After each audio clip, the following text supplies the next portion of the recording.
Hello दोस्तों, नमस्कार। आज के वीडियो में देखेंगे कि जनरली रेलवे ट्रैक वगैरह में जो कर्व प्रोवाइड किया जाता है, तो कुछ लोग क्वेश्चन पूछ रहे थे कि ट्रांजिशन लेंथ, वर्शाइन वगैरह क्या होता है और कैसे मेजरमेंट वगैरह उसका लेते हैं।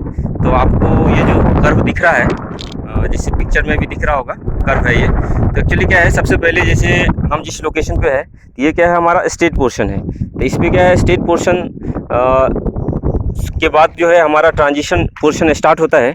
तो जैसे इसमें हर एक लोकेशन पे क्या है, हम लोग स्टेशन मार्किंग किया हुआ रहता है कर्व जब स्टार्ट होने वाली रहती है। तो उसके बाद क्या है, हर एक लोकेशन पर आपको हर एक 10-10 मीटर पे है, ये क्या दिखेगा आपको, स्टेशन मार्किंग किया हुआ रहता है।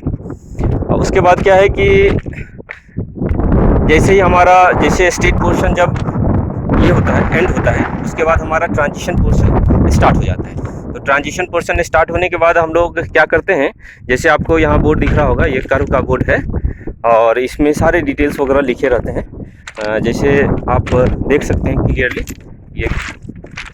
ये जो कर्व है इसमें सारे चीज़ लिखे हुए हैं, आप पढ़ सकते हैं। Radius, degree, cant, transition length और टोटल लेंथ कर्व का। तो इसमें आगे देखते हैं कि जैसे इसमें क्या रहता है कि एक्चुअली अपने को ट्रांजिशन लेंथ जहाँ से स्टार्ट होता है, वहाँ से हम लोग क्या करते हैं कि कैंट प्रोवाइड करना शुरू कर देते हैं। और जैसे अब यहाँ से क्या है, यहाँ से कर्व स्टार्ट हो गया, यहाँ पे ट्रांजिशन लेंथ जो है यहाँ से प्रोवाइड कर दी गई है।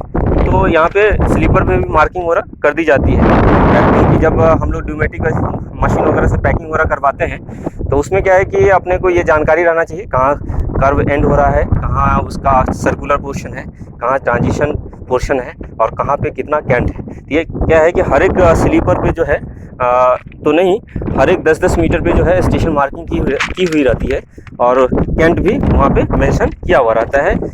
ये जनरली जो रहेगा आपको इनर फेस में लिखा रहता है। जैसे आप यहाँ देख सकते हैं, यहाँ पे खुना है 10 mm का कैंट, ये इनर रेल है और ये हमारा क्या है, आउटर रेल। तो ऐसे लिखा रहता है हर एक 10-10 मीटर पे, 10-10 मीटर पे लिखा रहेगा आपको। उसके बाद क्या है कि जैसे यहाँ पे आप देख सकते हैं, यहाँ पे क्या है 20 mm का कैंट हो गया। फिर ऐसे ही जैसे जैसे आगे चलेंगे, ये क्या है, इंक्रीज होता चला जाता है और जैसे ये 30 mm आपको दिखेगा, ये क्या है, आगे जैसे जैसे बढ़ेंगे तो इसका क्या है, मैक्सिमम कैंट जो है हमारा ट्रांजिशन पोर्शन जो होगा, जैसे 100 mm अगर यानी से 30 mm के बाद ऐसे बढ़ते जाएगा, तो 100 mm अगर हो जाएगा तो उसके बाद फिर क्या है, 100 mm तक कुछ दूर और चलेगा, उसको हम लोग सर्कुलर पोर्शन कहते हैं। और सर्कुलर पोर्शन जैसे ही फिर एंड होने वाला रहेगा, तो उसके बाद हम लोग क्या करते हैं, फिर रिलैक्स करते हैं। फिर हम लोग क्या करते हैं, फिर वहाँ से डिक्रीजिंग करेंगे। जैसे आप 100 mm का कैंट प्रोवाइड था मैक्सिमम, उसके बाद सर्कुलर पोर्शन था जैसे कि 50 मीटर। उसके बाद हम लोग फिर क्या करते हैं, कर्व को रिलैक्स करने के लिए हम लोग क्या करते हैं, जैसे 100 mm से फिर क्या करेंगे, 90 करेंगे, फिर 80 करेंगे, फिर 70 करेंगे। ऐसे करके हम लोग फिर ट्रांजिशन पोर्शन प्रोवाइड करते हैं। सर्कुलर के बाद सबसे पहले क्या होता है, स्टेट, उसके बाद हम लोग ट्रांजिशन प्रोवाइड करते हैं। ट्रांजिशन के बाद हम लोग फुल ट्रांजिशन जो है कैंट प्रोवाइड करने के बाद हम लोग क्या करते हैं, सर्कुलर पोर्शन कुछ दूरी चलता है, उसके बाद फिर हम लोग कर्व को रिलैक्स करते हैं। फिर ट्रांजिशन के थ्रू जो है हम लोग कैंट को रिलैक्स करते हैं। उसके बाद फिर हमारा स्टेट पोर्शन स्टार्ट हो जाता है।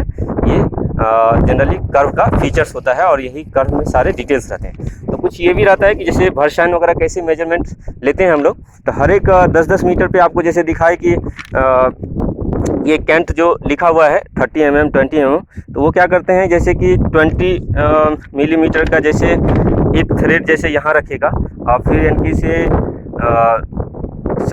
इसके बाद जैसे 30 के बाद जैसे 40 और 50 तक जो है नायलॉन का जो थ्रेड रहता है वो रखेगा। उसके बाद क्या है, 40 mm जो स्टेशन जहाँ मार्किंग किया हुआ है, वहाँ पे क्या करेगा, वो एक्चुअली स्केल होता है। तो हम लोग जनरली उससे क्या करते हैं, स्केल से देख लेते हैं कितना डिफ्लेक्शन है और उससे क्या है, अपने को ये जानकारी मिल जाता है कि स्टेशन टू स्टेशन जो वेरिएशन जो वर्शाइन का है, वो ज़्यादा तो वेरिएशन नहीं है।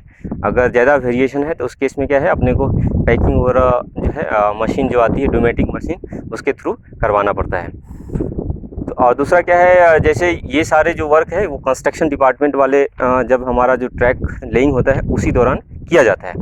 और सिर्फ इनकी से मेंटेनेंस के दौरान अपने को यही देखना रहता है कि इसका कैंट वगैरह जो है, जैसे एक गेज कम लेवल डिवाइस भी आता है, उससे आप ये चेक कर सकते हैं जहाँ जहाँ जितना लिखा हुआ है स्टेशन पे उतना कैंट वगैरह है कि नहीं। अगर नहीं है, ज़्यादा अगर वेरिएशन है, तो वैसे केसेस में क्या है, ट्रैक वगैरह को लिफ्ट भी करना पड़ता है। जैसा रिक्वायरमेंट रहता है उस हिसाब से करना पड़ता है। तो यही रहता है, आप ज़्यादा कुछ नहीं है। अगर आप जैसे ज्वाइन वगैरह करेंगे तो आपको ईज़िली समझ में आ जाएगा। और इनकी ये भरशाइन वगैरह भी नायलॉन का जो कोड होता है उसी के थ्रू मेजरमेंट किया जाता है, एक स्केल रखना रहता है। और आउटर रेल में हम लोग क्या करते हैं, जनरली ये देखते हैं कि कितना इनर रेल से डिफ्लेक्शन हुआ है। अगर ज़्यादा है तो अपने क्या करते हैं, वैसे केसेस में क्या है, अपने को उसको पैकिंग करवाना पड़ता है। अगर प्रॉपर है तो कोई प्रॉब्लम नहीं है, इसीलिए कर्व वगैरह का भी इंस्पेक्शन शेड्यूल में रहता है। तो यही सारे डिटेल्स हैं। आशा करते हैं कि आपको समझ में आया होगा। धन्यवाद।